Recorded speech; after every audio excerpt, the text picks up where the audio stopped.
स्वागत है आप सबों का हमारे YouTube channel Bihar education hub पे। आज हम लोग लाए हैं 12th सेंटअप एग्जाम 2022। सब्जेक्ट है पॉलिटिकल साइंस और इस पॉलिटिकल साइंस के अंतर्गत जो भी क्वेश्चंस आए हुए हैं उसका हम लोग क्या करेंगे, बारी बारी से आंसर करते जाएंगे।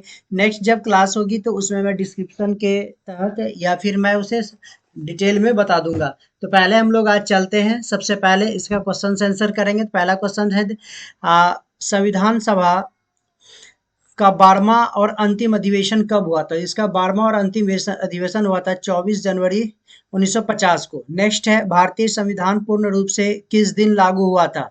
15 अगस्त 1947, 16 अगस्त 1948, 26 जनवरी 1947 या फिर 26 जनवरी 1950। तो राइट आंसर हो जाए इसका 26 जनवरी 1950।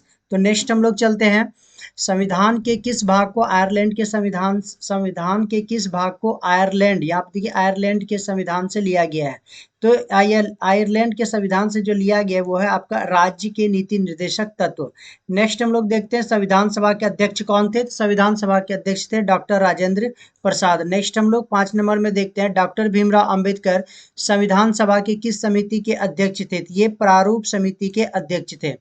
नेक्स्ट हम लोग चलते हैं। नेक्स्ट में 6 नंबर में देखते हैं किस योजना की सिफारिश पर भारतीय संविधान सभा का गठन किया गया था? तो इसका जो गठन किया गया था कैबिनेट मिशन योजना के तहत 1946 के तहत जो है किसका गठन किया गया था।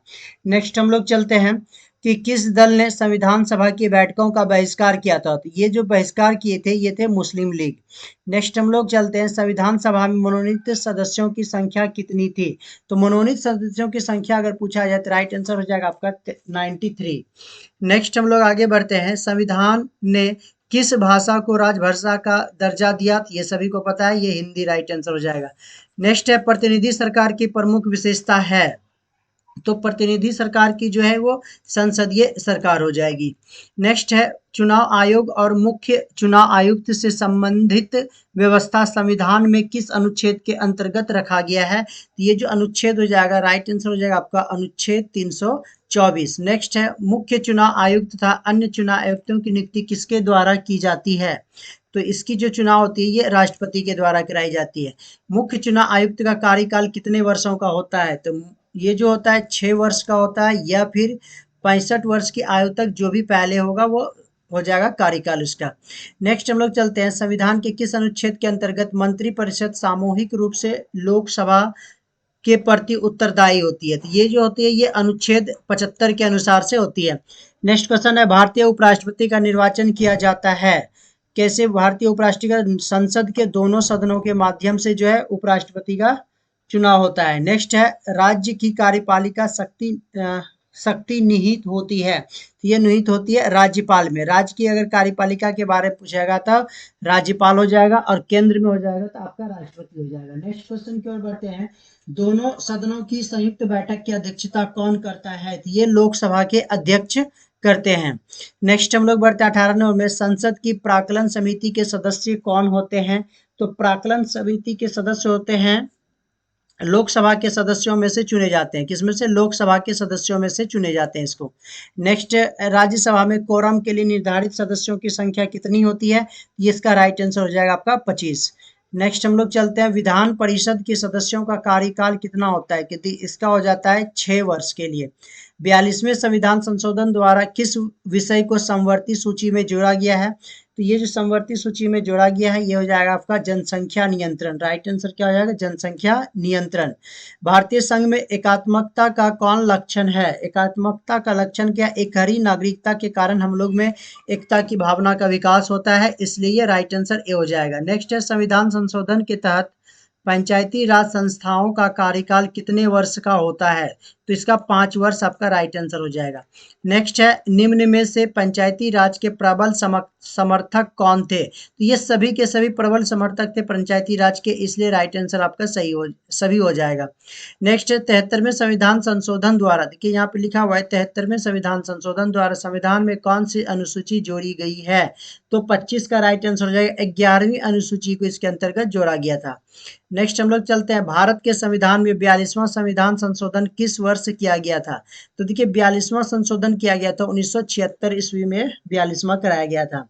नेक्स्ट है, निम्नलिखित में से किस दल ने हिंदी विरोधी आंदोलन का संचालन किया था? ये डीएमके पार्टी थी, इन्होंने ही किया था। नेक्स्ट हम लोग चलते हैं 27 के बाद 28 के, बाबरी मस्जिद का विध्वंस किस वर्ष हुआ था? तो 1992 ईस्वी में इसका विध्वंस हो गया था। लैटिन भाषा के लीवर शब्द का अर्थ होता है तो बंधनों का अभाव। देखिए आप लोग को मैं बता देना चाहता हूँ कि यहाँ तक अभी आप पहुँच गए हैं तो मैं बता दूं कि 11th क्लास से काफ़ी कुछ क्वेश्चन पूछे जाते हैं, इसलिए सभी स्टूडेंट को 11th की भी तैयारी करनी पड़ेगी। इस चीज को आप लोग ध्यान में रखिएगा। प्लेटो ने न्याय शब्द का प्रयोग किस अर्थ में किया है? तो न्याय शब्द का प्रयोग इन्होंने नैतिक न्याय के रूप में किया है। थ्योरी ऑफ जस्टिस पुस्तक के लेखक कौन है? तो ये जॉन रॉल्स हैं। राइट आंसर जॉन रॉल्स हो जाएगा। नेक्स्ट है, भारतीय संविधान के किस अनुच्छेद में नागरिकता संबंधी व्यवस्था की गई है? तो राइट आंसर आपका अनुच्छेद 5 से 11 हो जाएगा। नेक्स्ट हम लोग 33 की ओर चलते हैं। कथा 1967 के विधानसभा चुनाव में निम्नलिखित में से किस राज्य में कांग्रेस को पूर्ण बहुमत मिला था? तो देखिए उड़ीसा में तो नहीं मिला था, ये गलत हो जाएगा। बिहार में भी नहीं मिला था, उत्तर प्रदेश में। ये राइट आंसर हो जाएगा आपका कहाँ? मध्य प्रदेश में।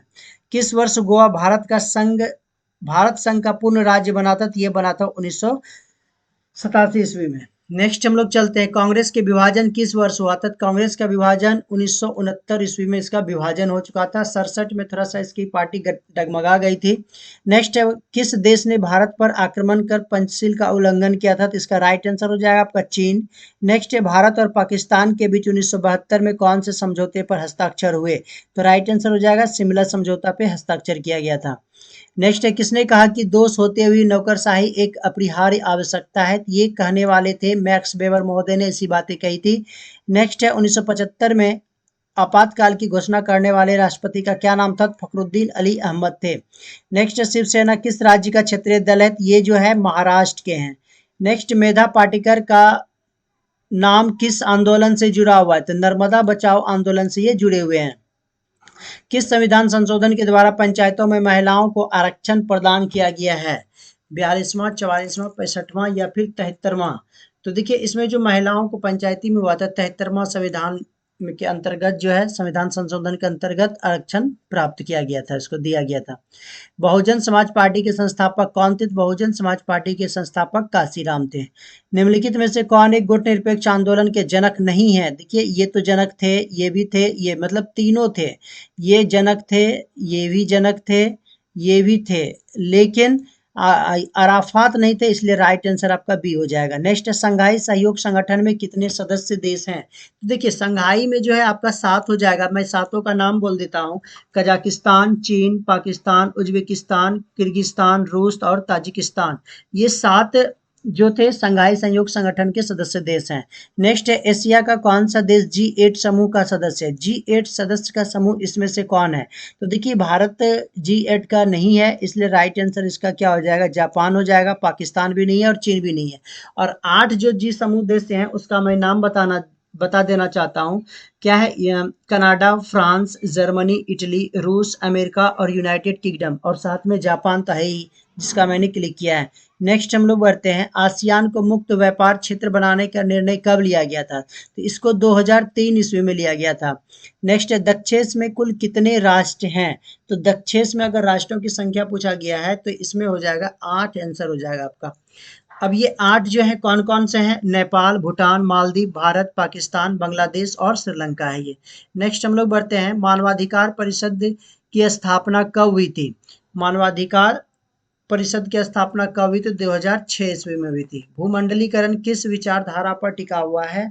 तो ये भूमंडलीकरण जो है ये उदारवादी नीति पे टिका हुआ है अभी ये तक। तो चलिए आज का वीडियो यहीं तक। धन्यवाद। कल हम लोग नेक्स्ट सब्जेक्ट को लेके आएंगे।